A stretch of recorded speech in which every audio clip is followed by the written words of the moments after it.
Hey there, my lovely listeners. Welcome back to my podcast, Resilient Youth, and I'm your host, Emily Barber, and you are in for quite a listen today.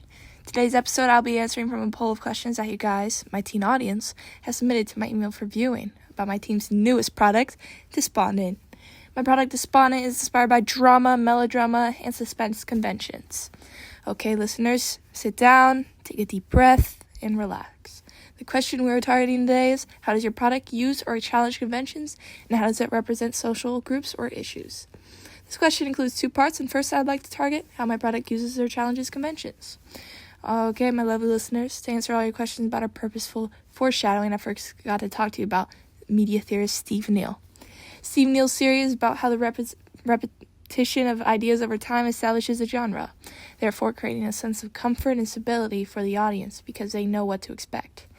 That's exactly what we did in our film. Our logos and credits contributed to our melodrama atmosphere, as our credits captures a young boy representing our male protagonist at a young age, sitting alone on a swing set with empty air around him and hollow sounds of birds chirping.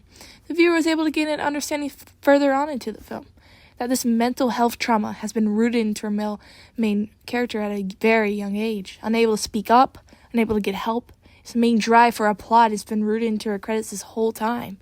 Foreshadowing is by far my favorite thing that we did for our audience.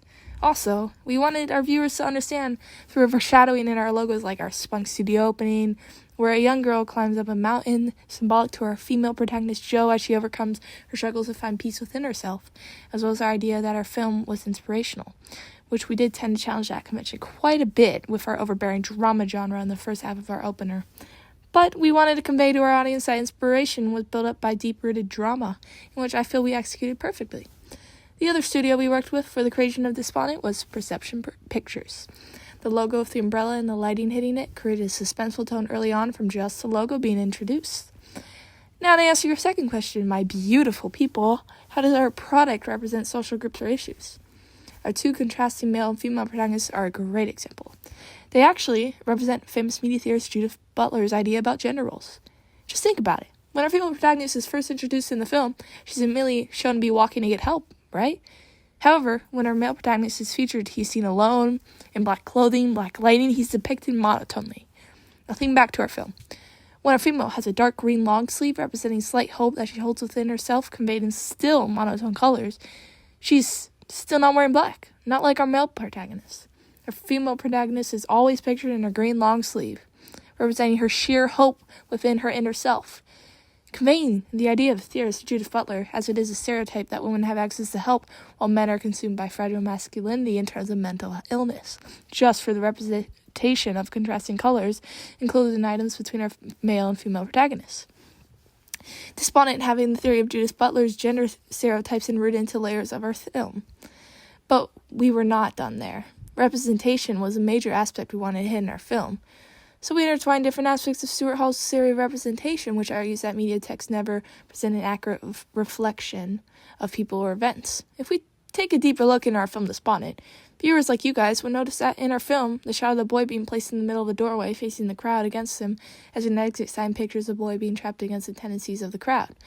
However, if the audience looked at the scene through the lens of Hall's theory, they would argue that the scene takes into account the belief that people notice a person in need, while our scene actually was captured to picture how our male protagonist avoids going with the crowd, and individuals going against him are scared to follow him, to be an outlier, a leader, not a follower. The scene is also meant to capture the idea that individuals are seen in plain sight, and people never seem to bat an eye at them, or even turn to ask if they're okay. Until we introduced our female protagonist, Jo.